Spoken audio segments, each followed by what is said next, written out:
শ্রী রাকেশ সিনহা, দিল্লি ইউনিভার্সিটির associate professor অধ্যাপক Rakesh Sinha Indian policy ফাউন্ডেশনের অধিকর্তা ছিলেন। রাষ্ট্রবাদী চিন্তার একাধিক মূল্যবান গ্রন্থ আমরা তার হাত থেকে পেয়েছি। অয়ন রাষ্ট্রীয় স্বয়ংসেবক সংঘ এবং তার প্রতিষ্ঠাতা ডক্টর হেডগোয়ারের কথা বলছিলেন। আমরা রাকেশজির অসামান্য একটি মূল্যবান গ্রন্থ পেয়েছি ডক্টর হেডগোয়ারকে নিয়ে। আজকের এই আলোচনায় এখন তিনি অংশগ্রহণ করবেন। আমি স্বাগত জানাই রাকেশজিকে। স্বাগত রাকেশজি। Thank you. Welcome to our panel discussion about Bankim Chandra. We'll listen Bankim Chandra thoughts and feelings on nationalism from your mouth, sir. Swapan Das Gupta ji, professor Biswas ji, अयन बनर्जी जी, प्रवीर भट्टाचार्य जी और मयूख मुखोपाध्याय जी जो आज इस पैनल में हैं और जिन्होंने चर्चा की। इसके अतिरिक्त इंद्रानील जी, अभिरूप जी और इंदम जी जो इस कार्यक्रम के कन्वीनर हैं, और जो लोग भी इस कार्यक्रम से जुड़े हुए हैं, मैं सबको नमस्कार करता हूँ। देखिए, अभी तक जब मातृभाषा में कोई विमर्श होता है, कोई डिस्कोर्स होता है, तो वो व्यक्ति के लिए खीर की तरह होता है। जब दूसरी भाषा आ जाती है तो खिचड़ी की तरह हो जाता है। तो अभी तक आप लोग खीर खा रहे थे, मैं आपके सामने खिचड़ी लेकर आ रहा हूँ। देखिए, जब बंकिम की बात करते हैं तो बंकिम एक व्यक्ति और एक नेशनलिस्ट के रूप में उनको देखना पूरे राष्ट्रवादी आंदोलन को, नेशनलिस्ट मूवमेंट के लिए एक इनजस्टिस होगा, एक अन्याय होगा। क्योंकि हमारा जो पूरा राष्ट्रवादी आंदोलन है, जिसके केंद्र में मैं बंकिम को रखता हूं और उनकी कृति आनंद मठ को मैं mother of modern Indian nationalism कहता हूं। आनंद मठ कोई सामान्य एक ऐसी पुस्तक नहीं है। जब देश की स्वतंत्रता की लड़ाई शुरू हुई और राष्ट्रवाद जगा तो अनेक पुस्तकों की रचनाएं हुई और सभी पुस्तकों ने राष्ट्रवादी आंदोलन में अपने अपने तरीके से कंट्रीब्यूट किया, लोगों को प्रेरित किया, लोगों को जागृत किया, उनको प्रेरणा दिया और जगाया। और उसके लेखकों ने अपनी बुद्धि से, अपनी बौद्धिकता से और अपने साहस से ब्रिटिश साम्राज्यवाद पर आक्रमण किया। लेकिन बंकिम की खासियत कुछ और है, और वो खासियत आपको यह दिखाई पड़ेगी उस दौरा में जब 1881 में आनंद मठ को उन्होंने बंगाल दर्शन में सीरियलाइज किया, जो 1882 में पुस्तक के रूप आनंद मठ के रूप में आया। तो 1982 से 1900 तक, 20वीं शताब्दी के आने तक उसके 5 एडिशंस डिसअपियर हो गए, मीन्स 5 संस्करण छपे। और फिर 20वीं शताब्दी में आकर बंगला में तो छपा ही, अन्य भाषाओं में उसका अनुवाद हुआ। तो पुस्तक की लोकप्रियता का कारण 3 महत्वपूर्ण कारण है, और उस 3 कारणों को मैं बताकर मैं ये बताना चाहूंगा कि उनका जो कंटेम्पररी इंटेलेक्चुअल एनवायरनमेंट था देश का, जिसमें मुख्य रूप से बंगाल और महाराष्ट्र, जो हमारा राष्ट्रवादी आंदोलन था, वह सिर्फ ब्रिटिश साम्राज्यवाद का विरोध का आंदोलन नहीं था। अफ्रीका में भी एंटी इंपीरियलिस्ट मूवमेंट चला, अमेरिकन रिवॉल्यूशन हुआ जो ब्रिटिश साम्राज्यवाद के खिलाफ चला, दुनिया के अन्य हिस्सों में जहां फ्रेंच इंपीरियलिज्म था या पुर्तगीज था या ब्रिटिश इंपीरियलिज्म था, हर जगह एंटी इंपीरियलिस्ट मूवमेंट हुआ। लेकिन there is a fundamental difference. All the freedom movements were primarily anti imperialist movement. जो भारत का राष्ट्रवादी आंदोलन था, that was a quest for civilizational traits. The missing civilizational traits को की खोज थी. That was assertion of cultural legacy. Lessons and legacy of our culture was one of the important ingredients in that process of search and quest. इसलिए इस आंदोलन को British बनाम भारत करने की जगह जो एक पूरी सभ्यताई लड़ाई थी, उस सभ्यता भारत के स्वतंत्रता सेनानियों ने, जो इसके विचारक थे, जो आइडियोलॉग्स थे फ्रीडम मूवमेंट के, उन्होंने इसके बड़े फलक पर इस आंदोलन को ले गए. जो इंटेलेक्चुअलिज्म था, जो बौद्धिकता थी, उसने साम्राज्यवाद की बौद्धिकता को चैलेंज किया. तो बंकिम टू गांधी जो एक यात्रा है, वो सामान्य यात्रा नहीं है. तो उसी पर मैं कुछ पहलू पे डालना चाहता हूं. देखिए, बंकिम ने जो एक महत्वपूर्ण बात आनंद मठ में 2-3 बातें कही हैं, वो क्या कहा, वो 3 बंदों को मैं इंगित करता हूं. वही बातें आगे जाकर मैं उस कंटेम्पररी मूवमेंट के बारे में थोड़ी बात करूंगा, क्योंकि बंकिम के बारे में आप तो बहुत विमर्श कर रहे हैं और उनकी गहराई तक विमर्श हुआ है. मैं contemporary intellectual and political discourse पे जाना चाहता हूँ 19वीं शताब्दी के उत्तरार्ध में, यानी जो लेटर पार्ट है, और 20वीं शताब्दी के आरंभ में कि क्या कंटेम्पररी स्थिति थी. बंकिम ने 1875 में 1875 में लिखा, प्रत्येक मनुष्य के अधिकार समान है. उसको उन्होंने साम्य नीति कहा, इक्वलिटी, इगैलिटेरियनिज्म. कृषक और भूस्वामी में जो वैषम्य है, यानी फार्मर्स और जो लैंडलॉर्ड्स है, उनके बीच जो इनइक्वलिटी है, और जो मेल और फीमेल यानी वुमेन और मेन के बीच में जो इनइक्वलिटी है पैट्रियार्कल सोसाइटी में, इन दोनों को उन्होंने किसी भी सिविलाइज्ड सोसाइटी के लिए अयोग्य बताया, अनएक्सेप्टेबल बताया. एक पहला बिंदु देखिए. दूसरा देखिए, महेंद्र भवानंद के बीच, ये तो किसी और जगह से मैं उद्धृत किया, महेंद्र भवानंद के बीच जो डिस्कोर्स होता है,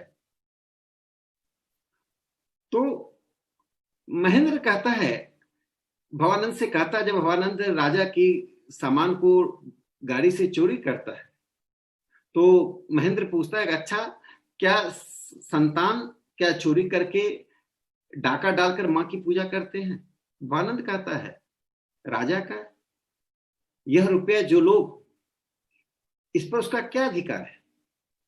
जो राजा राज्य पालन नहीं करता है, जिसको महाभारत में राजधर्म कहा गया, वह फिर राजा क्या है? वह फिर किस बात का राजा है? तीसरी बात जो उनका महत्वपूर्ण है कि मनुष्यत्व तो क्या है. उन्होंने मनुष्यता को परिभाषित किया है.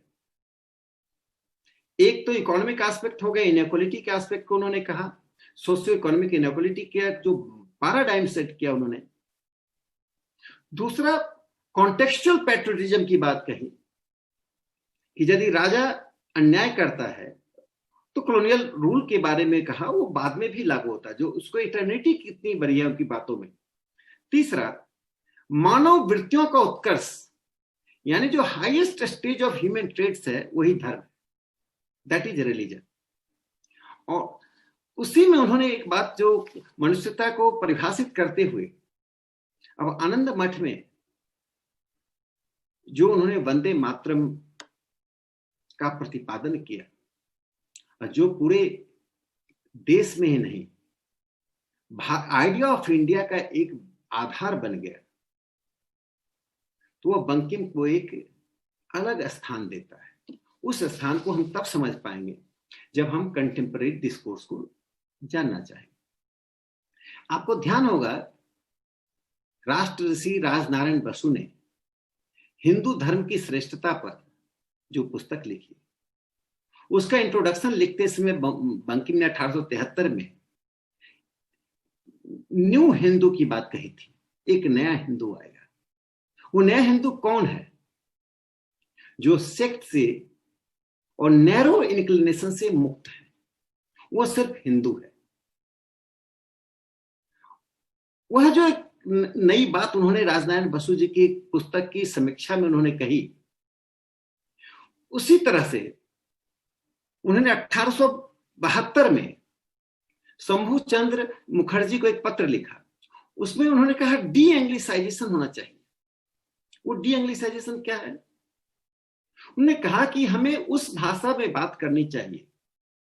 एक तरफ वो अंग्रेजी शिक्षा की आवश्यकता को महसूस करते थे, तो English education and the anglicisation are two different thing that comes from Bankim. English education was necessity to understand the contemporary world, to have better understanding of our own culture and legacies, to spread our culture and legacies in the language which was more acceptable India and outside the world. लेकिन दूसरी तरफ उन्होंने क्या कहा?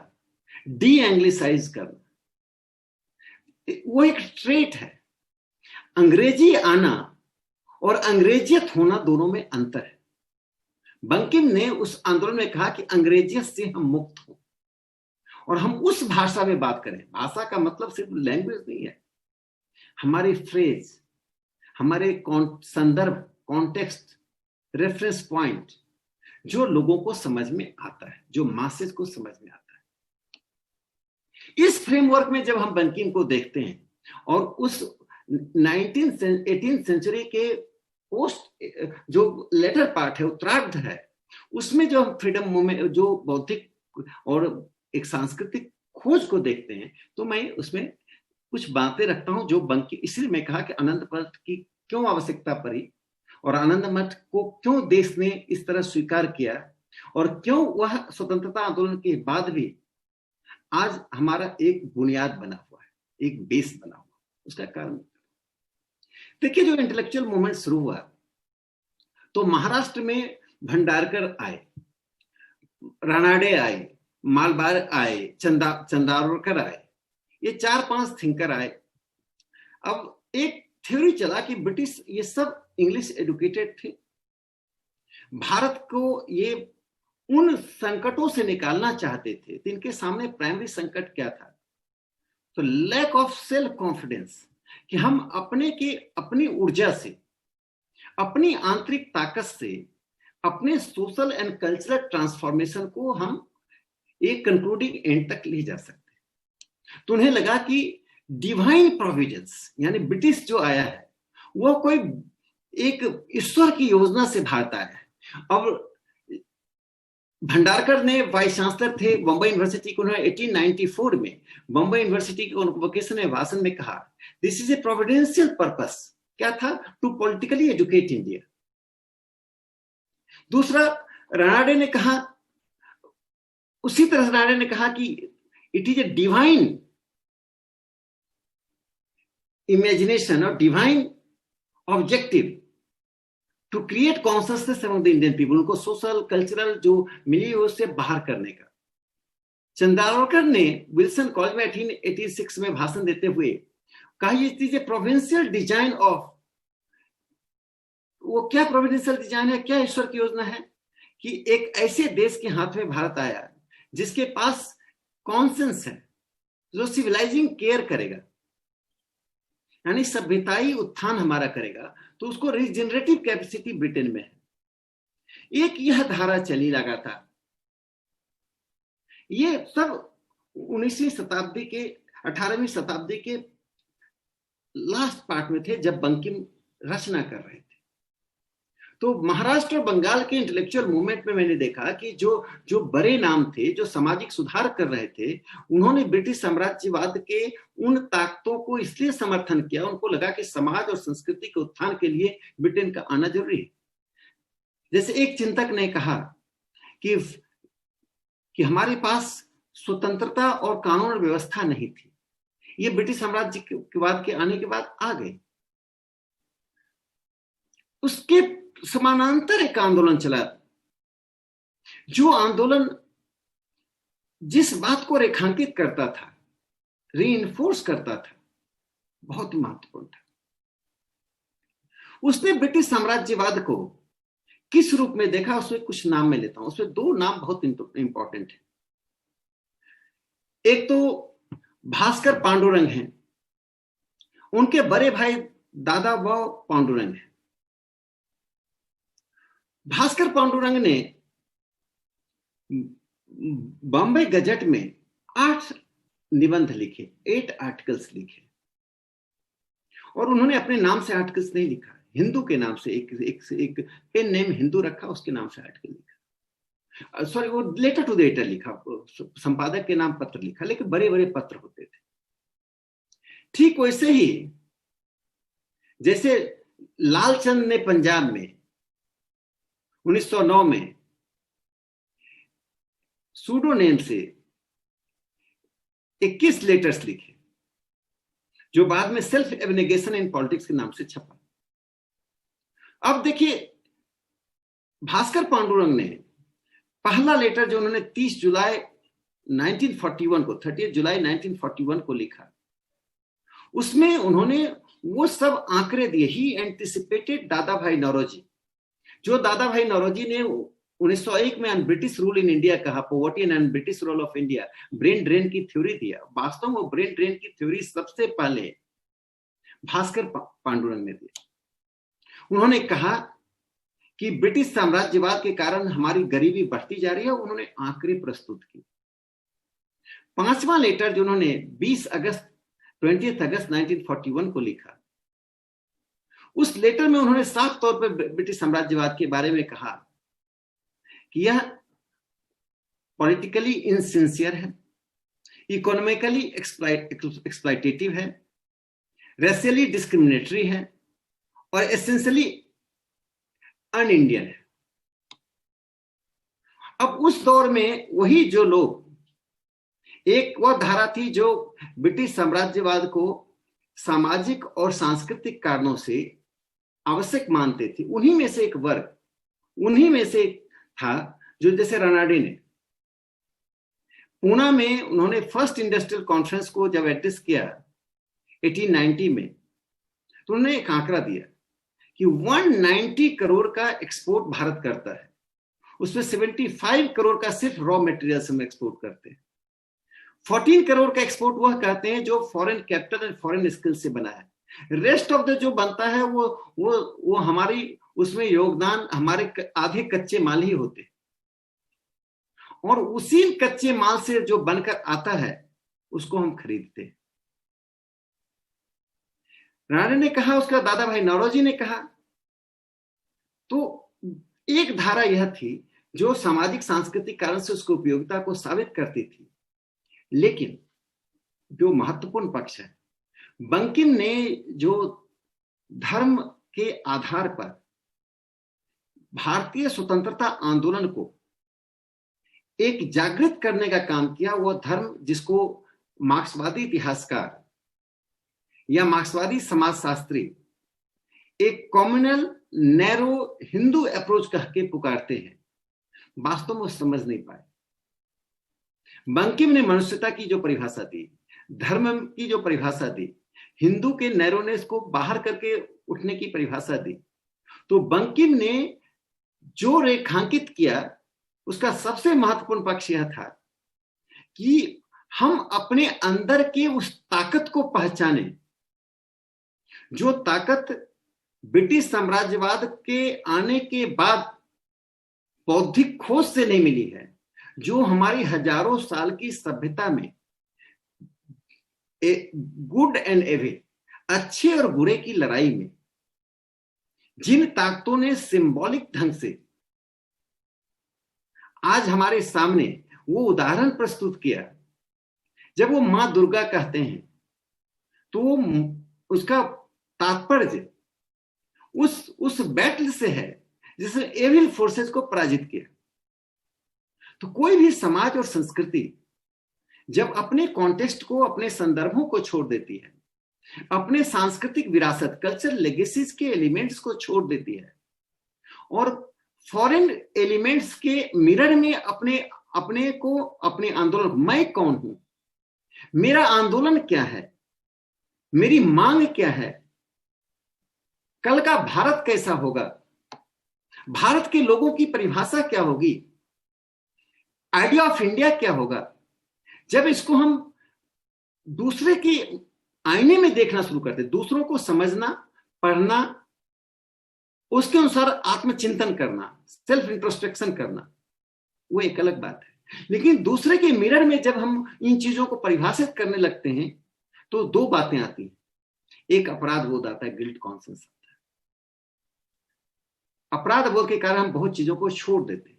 हमारा मन कहता है ये सत्य है, इसको बोलना चाहिए, लेकिन जो इंटेलेक्चुअल क्लाइमेट हम अपने मन के अंदर बना लेते हैं, इंटेलेक्चुअल क्लाइमेट पहले हमारे मन के अंदर बनता है, उसमें हम डर जाते हैं और छोड़ देते हैं।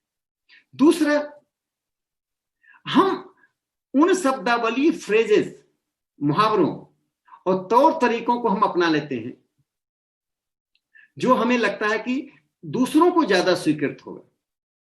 बंकिम ने अपने आनंद मठ में एवं अन्य रचनाओं में इन दोनों, अपराध बोध से और दूसरों के आईने में भारत को, मैं कौन हूं, भारत का विचार क्या है, भारत की सभ्यता संस्कृति क्या है, इससे मुक्त रखा। इसीलिए आनंद मठ mother of Indian, modern Indian nationalism बन जाता है। अब आनंद मठ ने जो एक डिस्कोर्स शुरू किया, वो डिस्कोर्स क्या था कि आखिर आधार क्या हो फ्रीडम मूवमेंट का।